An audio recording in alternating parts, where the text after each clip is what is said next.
your grandma, your grandpa, your mom, anybody that might slap you when you were smaller, just because you don't listen, they do it from love, man. Yeah. Because they think you're gonna go out and you're gonna die. How is this not a trauma to yourself? You learn to fight back. That was my story. second father and your father as well. Yeah. He was the man of his words.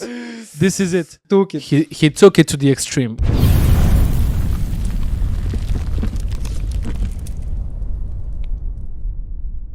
Hi and welcome back to the Kolobar Podcast. This is part 2 of the Childhood Heroes episode, so if you haven't watched that, just feel free to click the link somewhere on the top of the screen. You're probably wondering who I am and why is Costa talking, but it's a different voice. So yes, I'm the person behind the camera. Nice to meet you. My name is Rumi. So like, comment and subscribe for more. This will really help the channel grow. And let's go.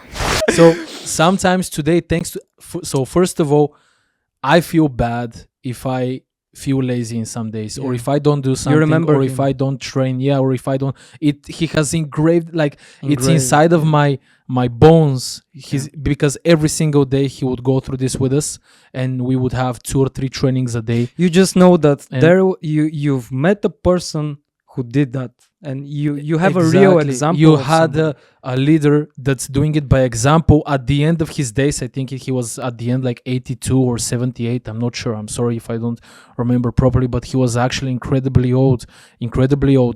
And today when I speak with people, either old by our standards, by the way, at 80 in Denmark, they're the people that are running marathons. Fair enough. Well, look, the standard of living is different. Yeah, fair enough. But here, that's incredibly old. And when I meet people or work with my teams, and when we discuss certain topics, because to me it's really important to emphasize on what people also do out of their job, because how you generate energy is also incredibly important, not just how you spend it. Yeah, and when they complain that they don't have time for something, or they don't have the motivation. Or the energy, or they don't have a specific goal or time frame, and I always do my best to be as sympathetic as possible, but then the fortune comes right behind me and he slaps me across the head and he just tells me to tell them the truth that I've seen, right? Yeah. And that I've witnessed, and it's that is the fact possible, that it is possible, but it just depends on how important your goal is for you. Exactly. Because to him, I feel like that's the saint that he was. To him, teaching these small kids to be real men and to be real champions. Yeah, and we became champions. There's a lot of people. I think everybody in the club gained some kind of a medal from a specific race. There wasn't a person that didn't have, there were people that went to World Cups. So just going through that, you don't have to live 110% every single day like a rocket and think that something's gonna happen to you. But if you also don't have to. You also don't have to have moody days every day, and you don't have to. Everybody has a moody day. Be careful. But the idea is that if you have something really important for you, and having that example, for example, for me personally, the way now I actually understand why and how I have become so obsessed to a certain extent to my dreams and my goals. And it's because of him, because he taught me the discipline of doing it every day, and regardless of how you feel. Because he had heart attacks. Yeah, so multiple heart attacks, by the way. And funny story. He was unkillable. Funny story on his. I remember this so clearly. He passed away, and we went to his funeral, and the funeral was full good stories. Smiling. The funeral. So just to describe it to the people, the funeral was full of people that we haven't even seen at all, because he was every day with us, and I'm not sure how much he communicated with most of those people, but I'm grateful that they showed respect. And overall, there were 200 or maybe even more individuals there. And the funeral went by, and we all said our goodbyes, and we cried. And then we went out and everybody was talking, and me, him, and some other guys gather on the side of the funeral, and we start sharing stories. And usually a funeral is quite a depressive thing, and everybody's sad and frowning. And the moment we started sharing those stories, we started laughing hysterically and crying at the same time. And I felt everybody like thought that we are being disrespectful. To me, it even felt like he was there with us when we were describing those stories, and it was really cool. Yeah, it's really important for any person to have such an example. Yeah, and that's why that stuck with us, and that's why everything that we do it by example. We lead by example. And in this specific podcast, we are going to try our best to provide an example with our own methods, practical, and in theory as well. How would I approach a situation? How would I act? How would I do? And I mean, thank you, Fortune. Yeah, Fortunata, brat. So yeah, that was my story. second father and your father as well. Yeah. So what about your childhood? All right, let's turn to. I'm gonna try and make it a bit more funny now. We went really deep there, right? And I hope everybody understands that. I think that's normal, right? Normal. So my childhood. And he deserves so much more. We should do a full podcast together and gather some people that know gather him. more people. Yeah, just gather more people and just share some stories from him, because I'm sure there's a lot. I remember so many people that we should gather here. Yeah. We're gonna get the sofa and everything. It's gonna be we so should cool. do that. Yeah, we should honor him. Okay, promised. Okay, so my childhood was quite full of the same stuff that you described. A lot of vandalism, but it was mainly towards me. and that's also how I learned to kind of behave in that way in my teenage years. But overall, up until I was 7, I lived with my grandpa and grandma in the province of Bulgaria, in a specific place where I'm going to describe it in a moment. My mother was working in the capital of Sofia. I did not have at that time a father. Afterwards, of course, I got a second father. His name is still Andrei. My mother is Mariola, and they were working like hell of a lot, in the capital, just like yours. Trying to at that point, gain enough. I guess finance to have a stable life, and what I'm trying to describe is how crazy, at least here it was and still is, with a lot of people, to have a normal life. It takes an immense amount of sacrifice. It's as close as you can get to slavery as you can, in the European Union. Scraping to survive. It's every single month on a minus. Every single day, it's trying to get food on the table. Yeah, and overall, I was in the first and second grade in Sofia. In those first and second grade, it was quite strange for me, and I wasn't ever able, I guess now I understand it, to socialize properly, because if I was up until 7 in the province, it was really difficult for me, because at least here in Bulgaria, this might sound strange to people for me to say it this way, but that part of the country was full of gypsies, and not every gypsy is bad. Actually, most of the people that I speak with right now are incredibly pleasant. I love them, and I've eventually in the future I trained boxing. There were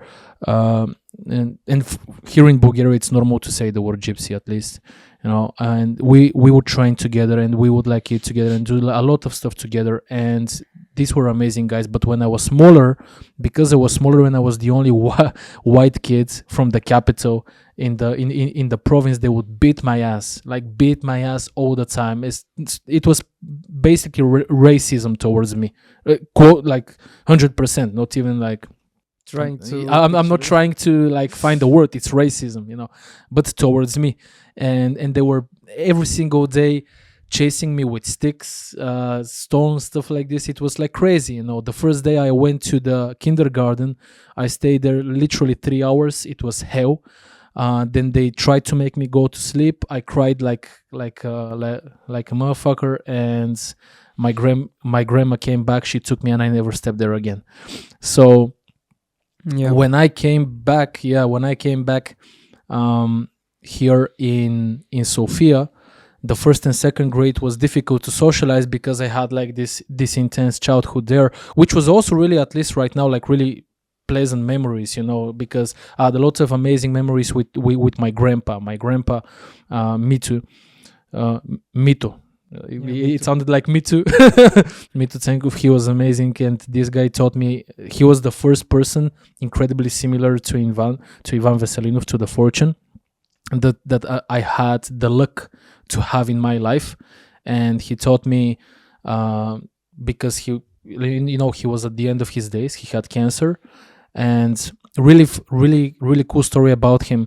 He got cancer 1992. This is a story that my mom told me. And the cancer first was, for some reason, in his bicep here.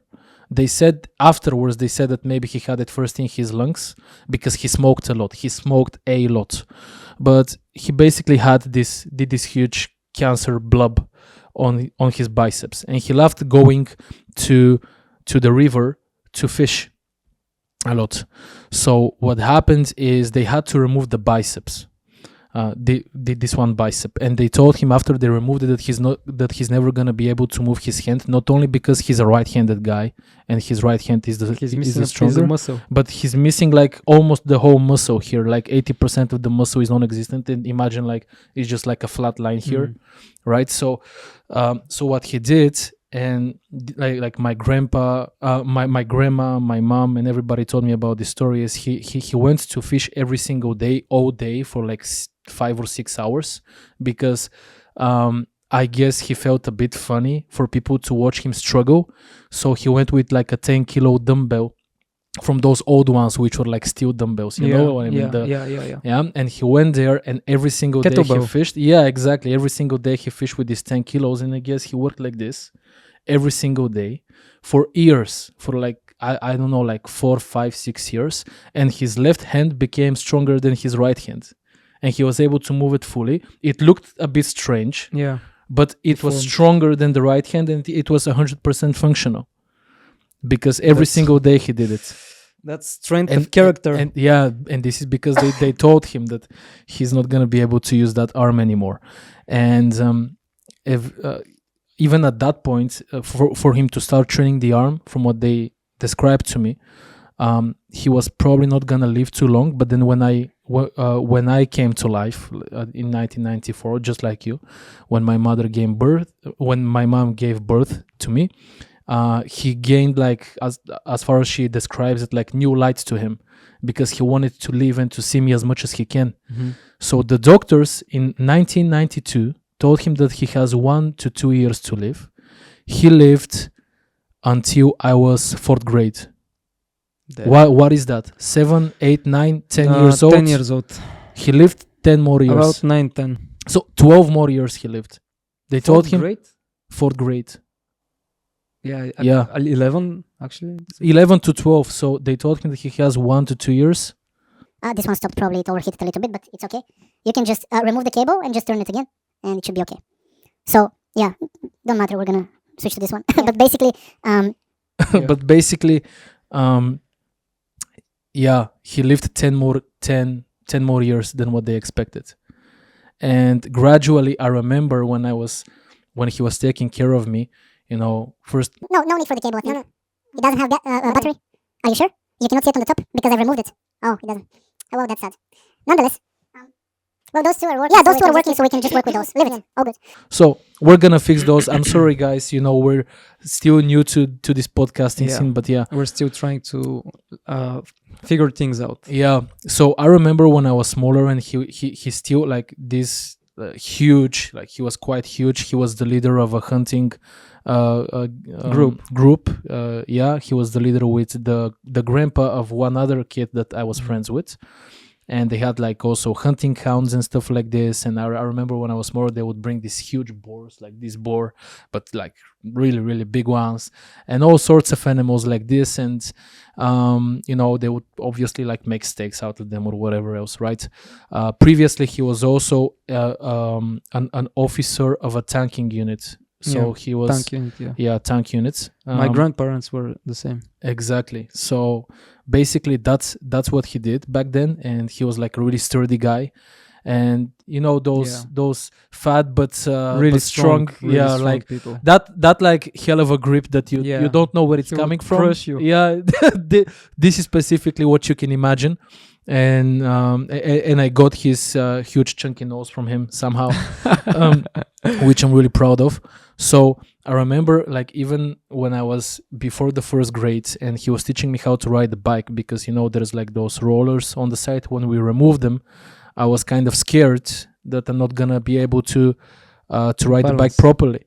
Yeah, so I remember the story where he would push me, behind the bike, so that he can keep balance with his hands, right? And then the moment I turn around, I would see that he's not behind me, and he's let go, and I would fall and just fall, and everything becomes in like blood. And then he tells me, a man should not be scared of blood, and then I stop, and that's gonna be it. But then I do again, and then he pushes me, and I feel like I feel as if he's holding me. I turn again back, and he's not next to me, so I fall.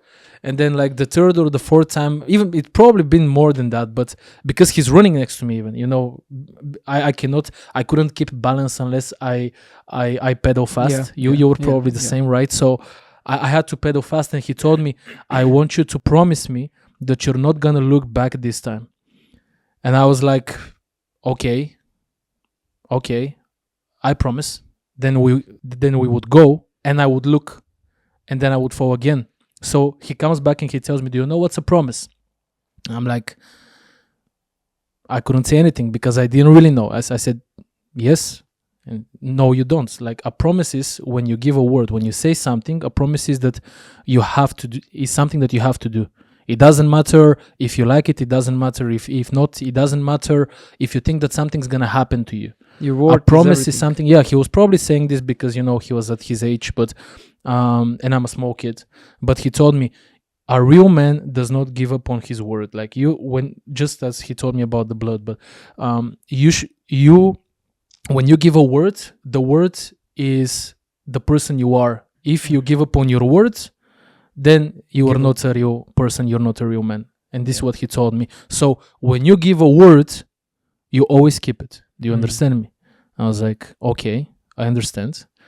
As far as I could, but I have to tell you, I could feel it more from him than understand it as a child. What he's describing. You understand the seriousness. Exactly. So when he told me, do you promise now that you're not gonna look? And I even thought about it because I know it's difficult. And I said, okay, I promise. And he pushed me, and I didn't look back, and it just went straight on, and I didn't stop because he wasn't holding me, but I imagined he's holding me. Yeah. And that's how I learned to ride my bike and to keep my word. That's a really, really strong memory. Yeah, and a really strong one. It's it makes me feel really good. Yeah, full of emotions right now. Yeah. I think it's important for those like little titty bits of values and morals that you can just implement into the kids' games or into the kids' life, just to teach him, like, these are the things that would remain with him when he grows up. And that's when you're wondering, hey, why is this guy so bad, or why is that guy so good? It's because of these small bits of memories that are linked to this example and to this movement that you've done. Life changing. Yeah, and they just stick with you. Character forming. Exactly. And if you don't keep on those words that you've given or on those promises as a kid, it's like you cannot really do it, because this means that your existence doesn't mean anything. Yeah. This is your whole this is where you're born from as a child. Like that's your roots. I understand you. So yeah, so the first and second grade was almost impossible for me to do. So you've acquired most of your core characteristics from that man. Yes, I would say so. Afterwards, the first and second grade, it was difficult to understand kids here in the city. I was a bit more wild. Yeah. My mouth was big. Yeah. And I couldn't become friends with You anybody. couldn't socialize Yeah. properly. Yeah, and then in the third and fourth feel you. grade, in the third and fourth grade, my grandpa became like really bad, and he was gonna pass away, and that's why they sent me back in the third and fourth grade to study back in the province, so I could help my grandma with my grandpa and with like house stuff, and my parents are working. To help them. Yeah. And I was helping like with all sorts of stuff as much as I can. And there were times where I felt lazy, and not really lazy. I have to admit, I just love to go. I love to go fishing because. But you have chores. Yeah, exactly. Because the bullying in the province still continued, and there were like really. So the only way you can escape violence is through doing fishing, for example. That's literally you describe what's literally it. Because when I'm at home. Even when I'm at home, by the way, like bullies would come on the outside while I'm like chopping trees or something, and they would yell at me and throw something, and my grandma cannot do anything, and my grandpa was becoming like he wouldn't stand up, the cancer was spreading, and I can say this at least to people that I hope never have this experience, but the doctors even at this point told him like you should probably stop smoking, and I remember that he told him I am going to die, but I will not stop smoking. He was the man of his words. This is it. He was the man of his words, He took it. He took it to the extreme. Like he did not give two flying fucks. Yeah. Like this is like He wasn't gonna die. No, He wasn't he- gonna die healthy. he was going to die the man that he is, the Yeah. way that he remembers Yeah, himself, and I cannot say anything about the smoking, and that's his choice. But nonetheless, if you're a father or a grandfather and you have like grandkids, that's maybe just like the one more of the story is that maybe you don't need to smoke so much because you can have 2 or 3 years more with those kids, and then you can be more a part of that. But I'm not blaming him. Yeah, of course. I'm glad that he also did it, because he showed me that you can, as I said, go to the extreme on keeping your word, and sometimes like to him keeping your word doesn't like it's above everything else. Yeah. And I remember And by the way, this is not just a story, it's something that's between me and you since I have ever knew you.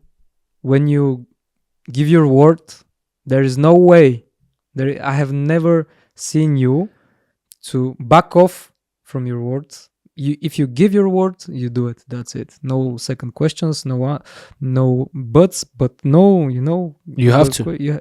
If you say Saturday we're going there, we're going. That's it. Mm-hmm. Spot on, Yeah. spot on, and that's coming from there, and maybe it's coming from there, but for anybody else, it gives me like so much. I feel I'm not the best person. Nobody is, I guess, right? But just knowing how many times I've been able to do it, and I've learned to not give words freely like that, because it's really difficult from time to time to keep them, and you have to.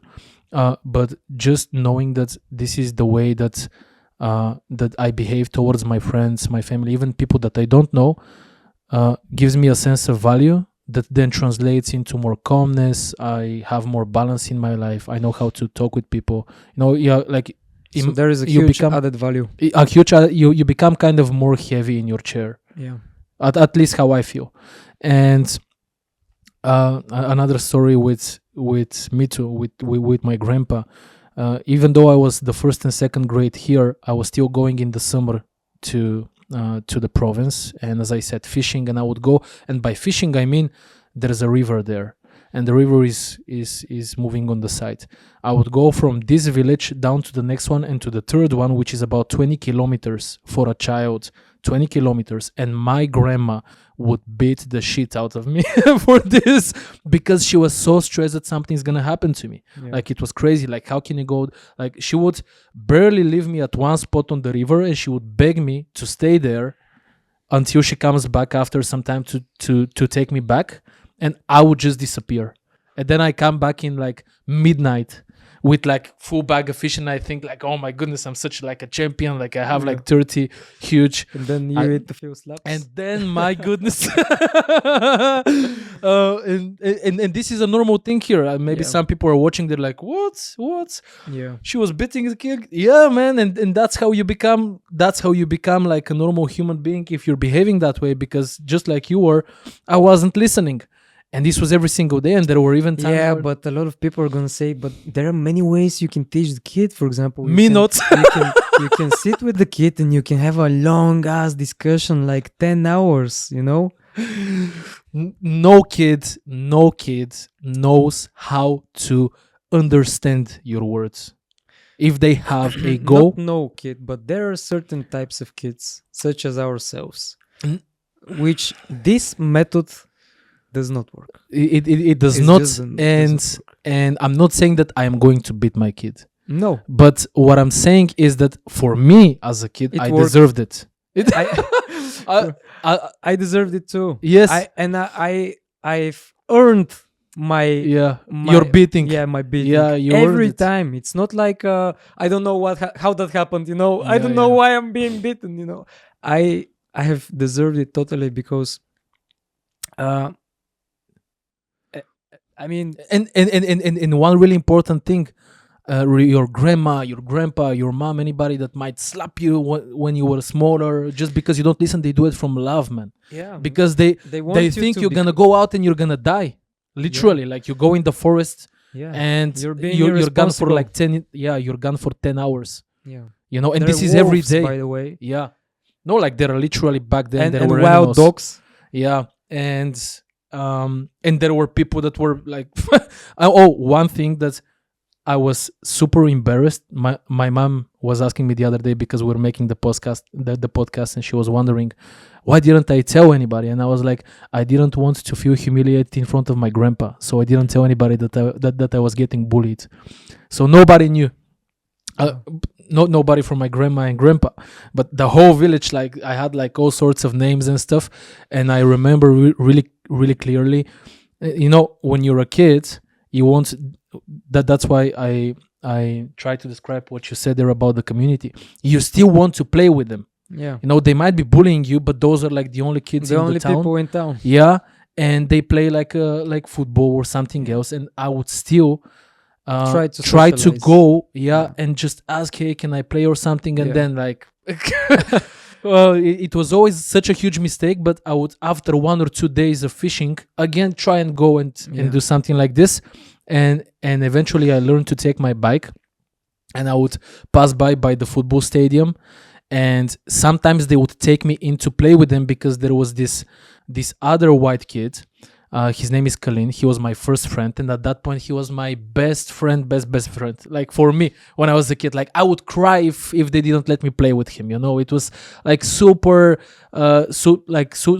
huge attachment because he was the only one that wasn't bullying me. Yeah, And we even went fishing with him, together, and he was able to speak with me like a normal person. yeah, And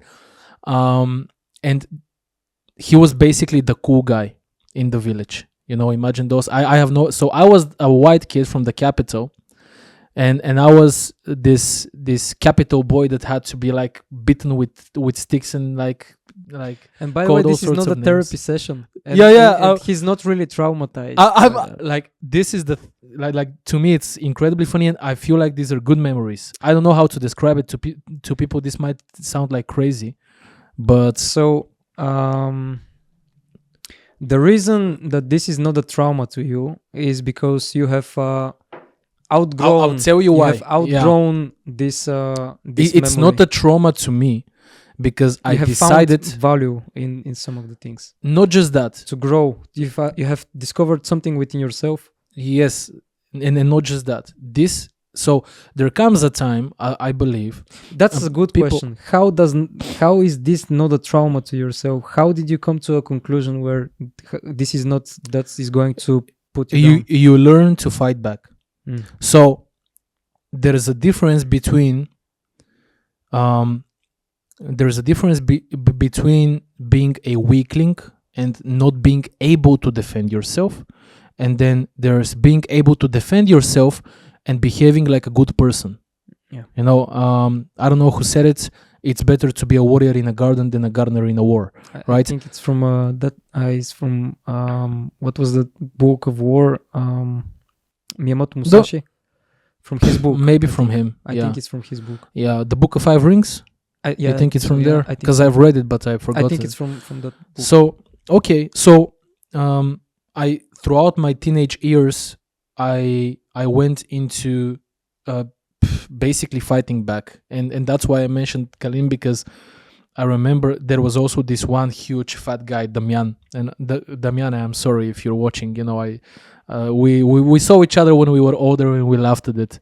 You know, it was all cool. But at that point, he was like 1 or 2 years older than us, and he was like super huge, super strong, and he was beating the crap out of us. And especially if Kalim was with me, he would just kick him on the side because he's the cool kid. You cannot beat the cool kid, but you would kick him on the side and tell him to shove away. Yeah. You know, while he's like destroying me. And and I remember when Kalim told me one time, hey, why don't you, like they're all doing this stuff to you, why don't you fight back? And to that point, nobody has told me anything like this ever in my life. You didn't really, because I haven't shared with anybody. I haven't. All you learn is to take the hits. Yeah. I know it sounds crazy, but you don't think about hitting back, because I remember I hit back one time. One kid that was doing something to me, and then he called like his big brothers, and they like a whole family of 20 people. But that wasn't even serious. But then when he told me this, like, he literally told me, and I really thank him, he told me, if you don't hit them back, they're not going to stop. That's what he told me. And to me, it sounded crazy. So, but violence is the answer. It's not the answer. Respect is the answer. Respect. No, there is no respect when there is only violence thrown to you. How can you respect a person who is being violent to you? He is violent to you because he sees a victim. Exactly. Okay. Yes. Very. There is good respect description. when there is somebody that is not a victim. You cannot respect a victim because a victim would not fight back. Yeah. He's not a threat. You cannot respect somebody who is not a threat, and that's why strong people who are capable of violence are being really calm and respectful to each other because they know how much harm they can do to each other. Yeah, exactly, and that's why I praise fighting sports. I think that they build up some of the strongest characters in people, and funny enough, they teach you how to be a real community. Yeah, because you see that just fighting is not enough. You like how to be collected, how to be calm, how to understand your anger, and how to convert to that anger like a reactor and make that energy and channel it into something productive, something good, something that can create something. That's exactly it. And not just that. To me, like when you've done so many sparring sessions, let's say, or you've gone to like anything else, you see that, okay, so I beat this guy to a pulp, or he beat me, and we have done literally, like we've went almost to the extreme, and we have achieved literally and then nothing. you're like, I love you, man. I love you too. Yeah, so that's first, but then and you smile. Yeah, and the second thing is, if I witness somebody on the street and he's talking crap to me, I know that if literally nothing will come out of me beating him up, right? Like nothing. So you know the outcome. You understand it. 100%. So I do my best to communicate. Yeah, you stand nothing from demolishing somebody. Yeah. So Kalin told me that when I was smaller, and in 3rd or 4th grade, I took my bike and I had like a new football, and I thought that if I take this football to the big guys, they would allow me to play with them, because we play with a new ball. Yeah, which is mine. Yeah, it's a trade. A coin for trade. Exactly. Yeah. No, you're trading. Yeah. So basically, I went there, and this Damian was there, and I had like the biggest fear. You know what that fear where you have like this? I know. Yeah. This red and everything. You cannot breathe even. Yeah. Like super paralyzing fear when you become red, and he comes to me. Attack. Yeah, and he comes to me, and this fear starts building up, and it's on the verge where it's gonna break out on the top, because I don't know what he's gonna say. And he says, "Okay, give me the ball and fuck off." Is what he tells me, and I like literally that second. I don't know how I mustered the strength for a kid back then, but because it was in this small sack, So I took the sack and I pretended as if I'm gonna give it to him, and I slapped it as hard as I could across his fat face. And, and I'm not fat shaming anybody, by the way. Like, come on, let's be honest. I was fat back then, by the way. I was that fat shaming was- is bad. We're gonna get into this topic later if you want, but my point is I was a fat kid. Regardless of what I did, it was in my genes, I guess. But my He point can be is, really fat. yeah. But Believe me, I have a picture. I can prove. yeah. So yeah, I train every day because of that. So I hit him across the face with that, and it broke his nose. And the moment, and first of all, the small pack broke. By the off. way, we do not propagate, or we do not We think do not- that violence is good and that violence is the answer to everything.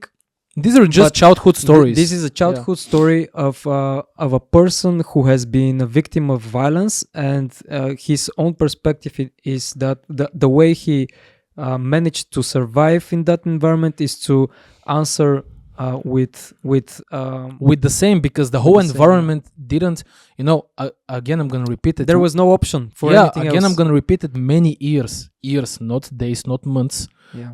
not weeks, years. I tried to communicate in all sorts of ways. Yeah. And even All failed. and even in times where they would accept me, the moment the game finished, like It a sounds football like game or hell something to me. else, yeah, it was Literally, like it I sounds lived like in hell. fear every day in that province. And the moment, even when they accepted doing something with me, like it might be like swimming or something, let's say in the river, like 30 minutes later they would drown me basically. Yeah. And they would like lift me up just to see that I'm alive, and then they would drown me again. So it's like you didn't have a choice to do anything else. Yeah. But And that sense of trying to just be with the group, and that need to be with the group, You need to. sacrifice yourself. Yeah. Literally. You know what's gonna happen. You know that the moment you go and play with because them, you want to have fun, you want to play in the Yeah. games. Yeah, You just wanna- want to be part of the social environment. Exactly. That's So fucking I sad. slapped I slapped him across the face with that, and the moment he turned, I saw that his that he had some blood going down from his nose, and my pants fell down from fear. Literally. No, not literally, but I was with half of my leg on the bike, and I started running with the bike back. And I have to tell you, I remember it so clearly to this day. I remember how this guy was breathing on my neck while I was pedaling with the bike as fast as I can. This huge human was chasing me. He was You're right on basically my running ass, for man. your life. He was right on my. I felt like as if his hands were just like tingling Yeah, me on the backside. I believe And it. yeah, and it Whenever was you're so crazy. dreaming, And he continued to chase me for like at least 100 meters, man. It was a long chase. It was a long chase, and I went straight out. And then the next day, this is when I realized that it was true. And more than half of the people that were there started saying bravo to me. Hey, good job for standing up for yourself.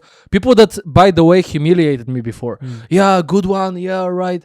This is how it should be done. Yeah, you should not let him talk to you this way. And these are people that I never considered even real humans up to this point. So I learned really quickly from that point on to defend myself, and that if I don't defend To stand myself, up it for would yourself. never stop. Yes, it would never stop. Really, it never stops. So you have to defend yourself, and then you have to back out again, not become like them, Yeah. not try to be a bully, but have this barrier between you and them, which they need to know, not That just you you, can protect yourself. that this is a barrier that should not be crossed. Yeah. And they were still beating me, throughout the years from time to time, but I learned more and more to, like, for instance, go with the bike, like hit them with pebbles of revenge or something. Yeah. Like some They know that if they some hit dumb you, funny something's stuff. gonna happen. yeah, some dumb funny stuff. And basically, What? We don't have time?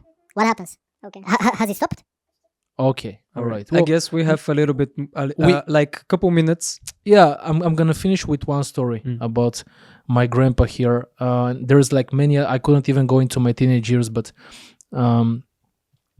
especially in the 3rd and 4th grade, I wanted to feel smarter, and I had like really high grades everywhere. I was like an A grader up until the 9th grade when I lost I cannot say motivation. the same. I don't know, but in the ninth grade, especially when we started training academic rowing, and when I started getting my motivations into joining also the French Foreign Legion, which we did eventually, I lost motivation to study, and I was kind of like against the system, against the educational system. Typical stuff. teenage years. Yes, exactly. So I stopped having high grades there, but back then I had, and I wanted to learn to play chess.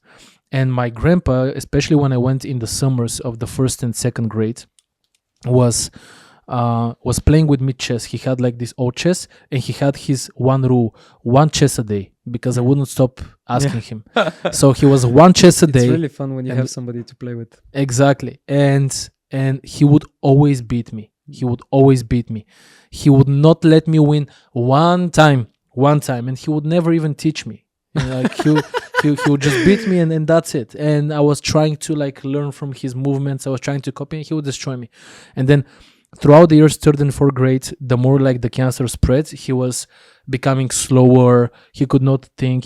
He eventually stopped talking. He couldn't talk because it spread out into the brain, and like his eyes like were, you know, more. He can basically see. Yeah, like he wasn't fully there. Curtains. Yeah, he wasn't fully there.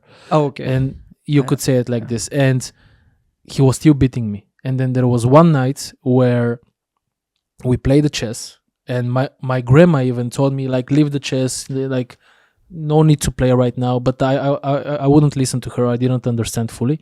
So I placed the chess on the table and we played, and he was like just moving them like this without like doing anything. And I beat him. And it took me like, I don't know, like 10 or 15 minutes. I don't know. And I beat him. And so this was the first time that I beat him. And I looked at him, and I don't even remember exactly how he looked, but I remember how I felt. And I felt as if he's given up. Mm-hmm. And this was the night that he passed away, basically. And it was like really, well, not messed up, but you know, it like people do decide, or you know, you have something inside of you where, especially when you're an older person, like you move on. And because to me, that's what death is. Like you move on into something else, I guess. And during the night I was sleeping, and I just heard all this commotion, and there was like people running around, or I heard in the house, and I was like, what's going on? And I woke up, and I'm a kid. I don't understand anything. I haven't ever witnessed a death of a human before or anything, but there was basically an ambulance that came in, because in the province there's not like actually hospitals, so like actual hospitals that can help you. So they come with the ambulance for most cases, and they try to treat you on the spot, because the hospital is in the big city after like 40-50 minutes of drive. So they try to help you on the spot. So there was this doctor who was like doing something to him. For some reason he was listening to his heart, I remember. I guess maybe the doctor didn't want to do anything, or he just decided to realize if he's gonna live. Yeah. And he turned back and he saw me, and he told my grandma, and there were one or two neighbors to take me out, and I was just fighting with them to just see what's happening. And I was holding on the door, and I was looking at my grandpa, who was looking up, and then he turned to the side. He looked at me, and that's when they like pulled me, and I guess afterwards he like passed away. So it was the first, you know, even back then I didn't fully realize what happened. No, and this was in the fourth grade, my first touch with. Do you think that a child should be just really? I think that this is an important question. It's hard to ask, because it's I feel quite heavy in my heart, but at the same time it's human life, and I understand that everything has a beginning and has an end. Mm-hmm. Do you think that a child, that in your specific situation case, back at that specific moment, do you think that they should let you and go be there, be present, and treat you as a grown up, and and be part of that, or if you should stay safe. Be taken away? It's a really good and difficult question, and I'll say it like this. After that point, I have witnessed also other like deaths in my family at ages that I probably shouldn't have, and these are things that have created a more, you can imagine, like depressive period in my teenage years. But if that child, and in my case, when I was able to grow above that and to build myself through that energy, currently, especially after I guess 21, 22 and onwards, I'm 28 as well right now, it has allowed me to have a more stable life. It has allowed me to have much more gratitude towards the people around me, towards my friends, my family. I try to show it as much as I can. Sometimes, the normal type of life and everything, you forget some things. But there's not a day, and I say this with the heart on my hand, there's not a day where I wake up and then I go to sleep where I don't remember that I am going to die. And this is like you said, Miyamoto Musashi and other samurais and other people like this, and I haven't learned it from them. This is how I live. Like every single morning, every day, when I'm like not doing something, every single time I remember that I am going to die. I remember that you're going to die. That's why sometimes I write to you, hey buddy, how are you? Yeah, I love you. Or to my girl, I'm gonna go to her, I'm gonna hug her. People forget. Yeah, like you are going to disappear. And some people might think, wow, this is really bad, this is crazy, I don't want to think about those things, I want to have a much more pleasant life. My life is pleasant. Yeah, exactly. My life is pleasant. Way to live your life, because you live your life as if you're not going to die, meaning that I do not have to appreciate you right now. Yeah, I don't have to give you time. I don't have to talk with you. I have a whole life to give you in the future. Yeah, somewhere. I will see you in 2 weeks. Yeah, I'm not gonna die tomorrow. I'll tell you love you in a month. Yeah. So I'm not gonna something that people say a lot to themselves. I'm not going to say sorry to you today.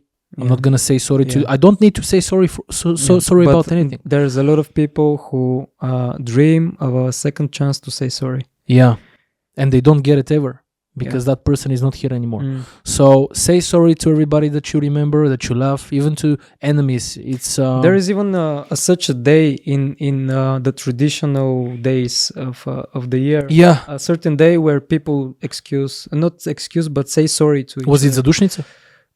No, it's a specific. I don't remember. It's a specific day. Proshka.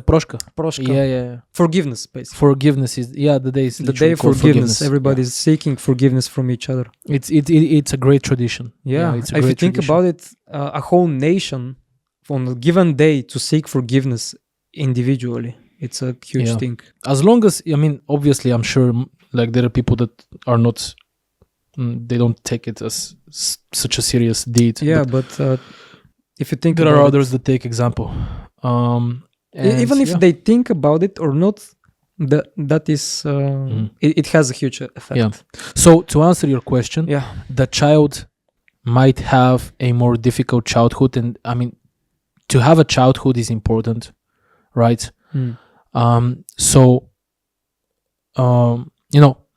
It might have a more difficult childhood, but then it might also grow into a more finished adult and a stronger person. And I feel like the one thing that might stop the child from having a difficult time is communicating with it. For me, talking with the kid, explaining. This is something that I have witnessed in myself, that I found to do it naturally because I have missed it when I was smaller. When I speak with kids, like let's say some of my friends have a kid or something and we go out. Yeah, it's okay. I just love to talk with kids as if they're grown-ups. And they appreciate it so much. They appreciate it just so much, and it gives me such pleasure. And I see how his box starts ticking when you talk with him like this, and he starts like actually building something in his head, and he starts realizing, hey, I can think. I can actually come up with something. I actually have something to give, because it's so important. That's something that I agree. I fully agree. I don't treat kids as kids when I talk with them, because I myself, when I was a kid, I never looked at myself as kid. I didn't see myself as a kid. I've always seen myself as a grown-up. And I knew that I'm not a grown-up, but I didn't feel like a kid. And I appreciated the rare occasions when people treated me as an adult and talked to me as if I'm not a kid. Mm-hmm. And it's always moments of true growth. Yeah. Well, this is it. Really at good, least. Yeah. really good episode. I think we've talked about some really interesting topics, and we have a lot of food for thought. And I hope that people will find value of by us sharing those stories. And I personally really appreciate the story that you have shared with me. And thank you, man. Yeah, thank you as well. I feel like I've become a better parent before becoming a parent. So thank you. Thanks, mate. Thanks for your stories as well. So let's finish this off.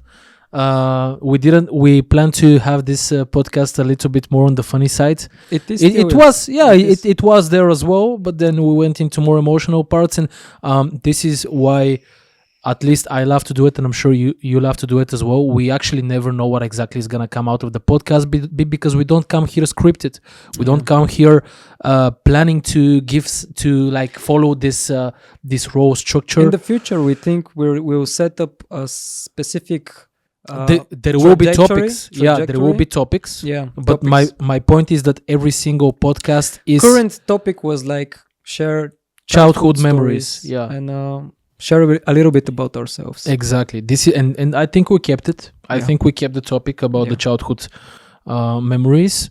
My point is that we're always going to we're never gonna hold anything back. Yeah, the point is not to.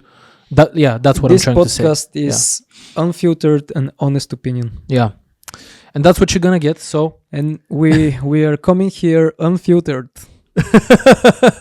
we present ourselves unfiltered.